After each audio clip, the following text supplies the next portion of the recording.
పరిశోధనలంటే ఎక్కడో high class buildings లోనో అత్యాధునిక సదుపాయాలతోనో కాదు, క్రియేటివిటీతోనే కొత్త పరికరాలు రూపొందించవచ్చంటున్నాడు కరీంనగర్ జిల్లా సారంగాపూర్ మండలంలో మారుమూల గ్రామమైన రేచపల్లికి చెందిన పూరెళ్ల శ్రీనివాస్.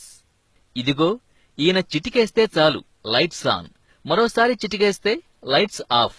లైట్సే కాదు, ఫ్యాన్ కూడా చప్పట్లతో ఆగుతుంది, చప్పట్లతోనే నడుస్తుంది. ఈయన చేతులే రిమోట్ గా పనిచేస్తుంటాయి.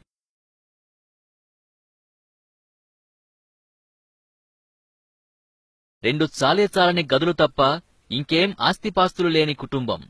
పెద్ద దిక్కైన తండ్రి మల్లయ్యను కోల్పోయిన ఈ పూరెళ్ల శ్రీనివాస్ తల్లి లక్ష్మితో కలిసి పొట్టకూటి కోసం చిన్నాచితకా సెల్ ఫోన్ రిపేర్స్, ఎలక్ట్రికల్ పనులు చేసుకుంటూ బతుకుతున్నాడు. ఎలాగోలా BA వరకు చదువుకున్నాడు. చదివింది సోషల్ స్టడీసే అయినా చిన్నప్పట్నుంచి సైన్స్ పై ఉన్న శ్రద్ధతో ప్రయోగాలు చేస్తూనే ఉన్నాడు. ఇప్పుడు సైన్స్ కే సవాల్ విసురుతున్నాడు.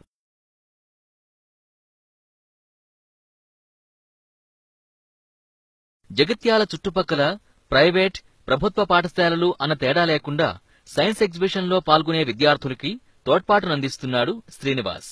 కొంతకాలం విద్యా వాలంటీర్గా కూడా పనిచేశాడు. ఎప్పటికైనా తన ప్రయోగాలకు గుర్తింపు దక్కకపోతుందా అని ఎదురుచూస్తున్నాడు. ఇంటిని కుటుంబాన్ని చూస్తే సాదాసీదా అనిపించవచ్చేమో కాని శ్రీనివాస్ మాత్రం అత్యంత ప్రతిభావంతుడిగా నిరూపించుకున్నాడు.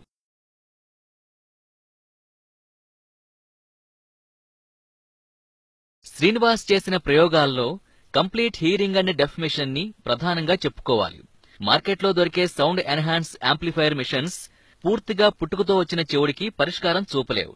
కానీ శ్రీనివాస్ పరిశోధన మాత్రం ఓ వినూత్న ఆవిష్కరణ చేసింది. మనిషికుండే 32 దంతాల ద్వారా మైండ్కి సెన్సార్లతో వినిపించే విధంగా complete hearing and deaf machine తయారు చేశాడు.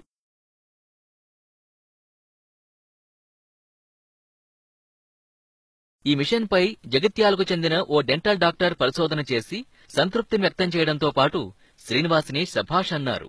శ్రీనివాస్ రూపొందించిన complete hearing and deaf machine లో ధ్వని తరంగాల్ని యాంత్రిక తరంగాలుగా, చివరకు కంపన తరంగాలుగా మార్చి మెదడుకు నేరుగా వినికిడి అందుతుంది.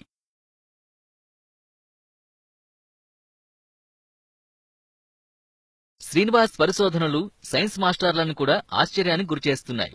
మహిళలపై జరుగుతున్న అత్యాచారాల నేపథ్యంలో వారికి రక్షణ కవచంగా ఉమెన్ ప్రొటెక్టివ్ జాకెట్ తయారు చేశాడు. శ్రీనివాస్ ప్రయోగాల్లో హోమ్ సెక్యూరిటీ సిస్టమ్ కూడా చెప్పుకోదగ్గది.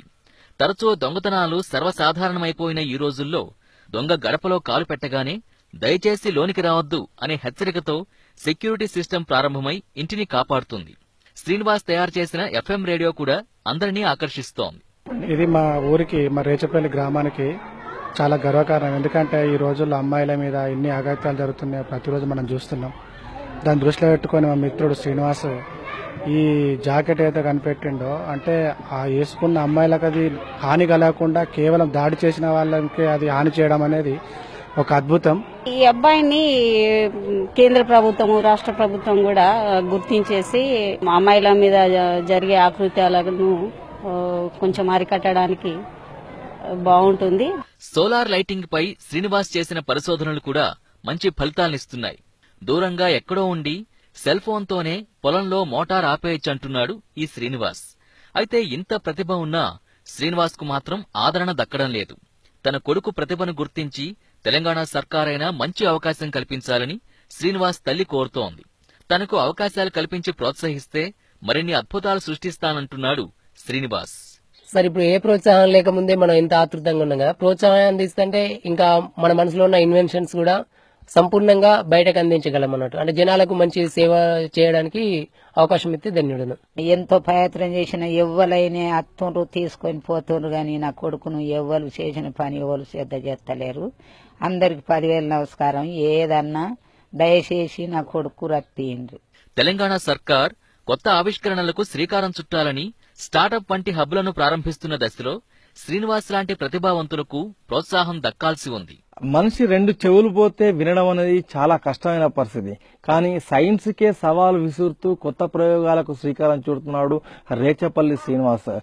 మనిషికి 2 కర్ణబేరులే కాదు 34 కర్ణబేరులను నిరూపిస్తూ కంప్లీట్ హియరింగ్ డెఫినేషన్ ను క్రియేట్ చేసి దానిపైన కొంతమంది వైద్య నిపుణులు కూడా గుర్తించి పరిశోధన చేసిన పరిస్థితి. ఈ నేపథ్యంలో రేచపల్లి శ్రీనివాస్ చేస్తున్న ప్రయోగాలు అత్యంత అద్భుతం అని చెప్పవచ్చు. ఇప్పటికే మహిళలు తమను తాము అత్యాచారం నుంచి కాపాడుకునే విధంగా లైఫ్ జాకెట్ తో పాటుగా రైతులు విద్యుత్ షాకులకు గురి కాకుండా మొబైల్ తోనే ఆపరేటింగ్ చేసే విధంగా తయారు చేస్తున్న ఎన్నో పరికరాలు కూడా శ్రీనివాస్ సృష్టించిన అద్భుతాలుగా చెప్పవచ్చు. అయితే శ్రీనివాసుకు ప్రభుత్వం తరఫున అటు పారిశ్రామికవేత్తల తరఫున మరింత ప్రోత్సాహం గుర్తింపు లభిస్తే గనక శ్రీనివాస్ మరిన్ని అద్భుతాలు సృష్టిస్తాడనడంలో ఎలాంటి సందేహం అవసరం లేదు. కెమెరా పర్సన్ అనిల్ తో కలిసి రమణ, ఎక్స్ప్రెస్ టీవీ, రేచపల్లి నుంచి.